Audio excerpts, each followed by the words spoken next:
All right, everybody, welcome back as we continue to trek along through this Mercyful Fate album review series. We are at our third last one. Of course, this time looking at 1996 Into the Unknown. And it was their most commercially successful album out of their whole discography as far as like charting and stuff goes, which I was reading up on tonight. Really didn't have a clue of that until I would have figured it would have been like Melissa or Don't Break the Oath, or maybe even, but really, or maybe even like, in the Shadows or whatever. But, really does kind of make sense as they were kind of like we talked about in last episode, Time, where they were kind of getting into a more commercially acceptable sound, if you want to call it that, right? Really, I mean, as far as the hookiness of the choruses and melodies and such goes, they were kind of that's about us. They weren't selling out, getting commercial, and not sticking true to themselves or anything, but they were just getting more uh, recognizable and again, just melodic choruses and verses and songs in general that were, kind of that could be easier for some of the masses to digest, and a lot of their like bigger hits and stuff off these albums since the big reunion. But anyways, yeah, let's kick this thing off here with a very mysterious, spooky kind of opener here, which is perfect for Halloween time, which we're approaching. Titled Lucifer. Just really spooky sounding deal going on. Really cool opening to the album that just darkness, dark, creepy stuff that King Diamond's all about. So very cool opener. Not really a song, right? Just more of like a little intro deal. But the first song we get here is The Uninvited Guest, and damn, what a track.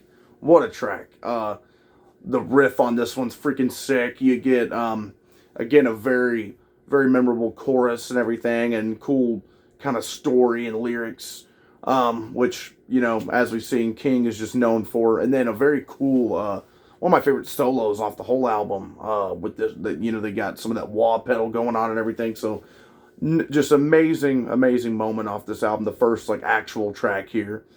Track number 3, The Ghost of Change. Man, this one has got to be up there as one of my favorites for sure. Very, very sick riff. One of the best breakdowns on the album, for sure. Whenever it's like Ghost of Change, and then it does like that little that kind of scale and jump there on the guitar. There's just really, really cool moments off this one that just kind of takes you for a ride. Love, love, love The Ghost of Change. One of the best off here. And I could really say that about The Uninvited Guest as well, being one of the best off here. And I'm going to say the same thing for this next one. Listen to the Bell. Man, this one is just a brutal, straight to the point, just nasty track, man. Love this one. It's just got this, the riffs that these guys were coming up with back in the 80s and such, prior to their big reunion, were already just fantastic. But, as far as like the memorability goes, and again, some of the melodies for these songs being just so damn hooky. It's in these riffs a lot, even, with Listen to the Bell, that's definitely a case. And I just love kind of how King Diamond just kind of flows vocally on this one, like during the chorus, with like the groove of it going on. Just kind of how the lyrics and that melody flow out of King Diamond. Very, very cool song. This one, track number 5, has always been one of my all-time favorites of these guys, period. 15 Men and a Bottle of Rum. You get that just amazing storytelling on this track here. Very, very cool, about this pirate ship that's got this old haunted tale about, the whole crew getting drunk and dying. And, it haunts the sea or whatever. Very cool story going on here. But, man, the music, too. It opens up with just this thick bass line going on. And then you just get this just ripping ripping riff. And, you know, it just, the flow of this one is such a, man, another one that is just top tier, top shelf, Mercyful Fate. 15 minute a bottle of rum. Love it. There's all these, you know, there's different time changes and stuff going on with this one as the story kind of progresses on as well. So, fantastic track. Then we go with one that I just forgot how damn good it really is. It's probably my second favorite, if not my favorite, off here. I used to kind of have a definitive favorite of 15 minute a bottle of rum, but the title track, Into the Unknown, has kind of, if not taken it over as my favorite off here, it's damn close to doing so. And it's the longest track on here, you know, clocking in around, 6 minutes, 33 seconds, Into the Unknown.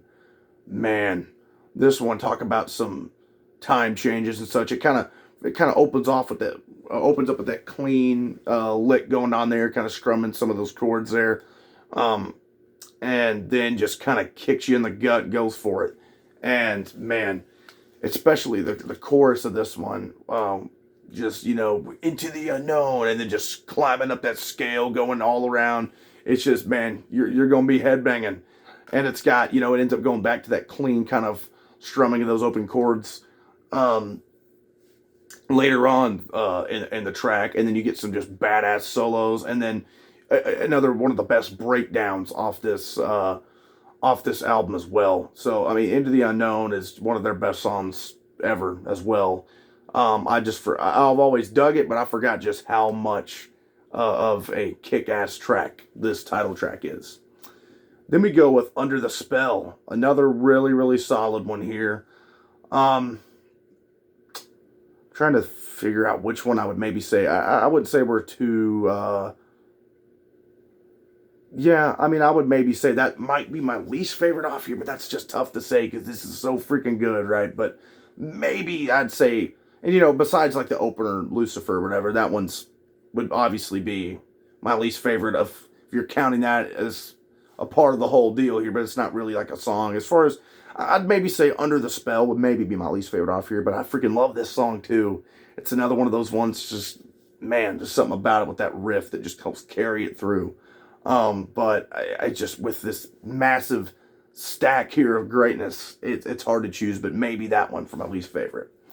Then we go with Dead Time, which is a really creepy one, kind of opens up with like this lullaby, you know, wicked kind of lullaby being told by King Diamond, and then just bam, takes you along with it. And I love like the big chords and like almost chant like, vocals that are going on with this one. Another one that's just got really, really cool moments on it, especially in the solo. Another one of my favorite solos off the album on this one here. From, you know, that tag team from hell, right? Michael Denner and Hank Sherman. I almost drew a blank there for some reason. But yeah, Dead Time, definitely one of the ones I forgot about on this album. Kind of forgot how it went, and it's kind of jumped up there as being one of my favorites off here. Well, probably in like the top maybe 4 or 5. Then we go with Holy Water, track number 9, our second last one here, and we got another just sick one, really cool and wicked lyrics. You know, talking about not wanting holy water, but wanting water from Satan's well. It'll take you down to hell. You know. Very, very cool lyrics, and kind of how it all kind of goes together there, and it's in just another solid one that I definitely have probably slept on in the past, but kind of am like, man, forgetting about this one, and just an awesome one. I wouldn't say it's in like the upper echelon of the tracks here as my favorites or anything, but definitely like one that is just fantastic.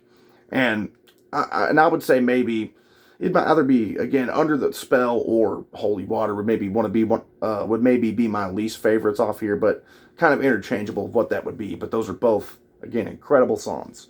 Then we end it with Cthulhu, The Mad Arab Part 2, which, of course, that track, The Mad Arab being on time. And, you know, it's tough to say if we have to look at both the parts of that song, The Mad Arab and then Cthulhu, the second one, which one we looking at's better, because this is a perfect closer here. It kind of has that Egyptian sounding feel going on with it in the riff, a little bit speedier, a little bit faster than the Mad Arab, I'd say. And really just a perfect closer for this album. Really wraps things up. I love the dark kind of growl from King Diamond when he's, singing Cthulhu. Very, very cool track to kind of close this one out with. Always remember digging this track as well. But yeah, it'd be kind of tough to say which one I like better, the Mad Arab or Cthulhu. The sequel to that track, definitely tough. Definitely, probably want to listen to. I probably gonna listen to the Mad Arab and then this track right in a row, because I've actually never done that with these two songs. I always think that's kind of fun doing that with tracks that have sequels or whatever, kind of hearing them out all the way through.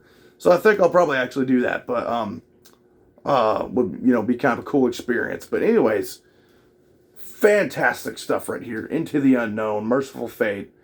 Come on, man, this is just, if you have not listened to it, I've said it on these past couple. If you haven't listened to anything past their reunion album or anything, or even their reunion album, if you've just stopped in the 80s stuff, man, you're missing out on some greatness, because this right here is an absolute gem of 90s metal right here, and just some of Mercyful Fate's best work, some of King Diamond's best work in his whole career.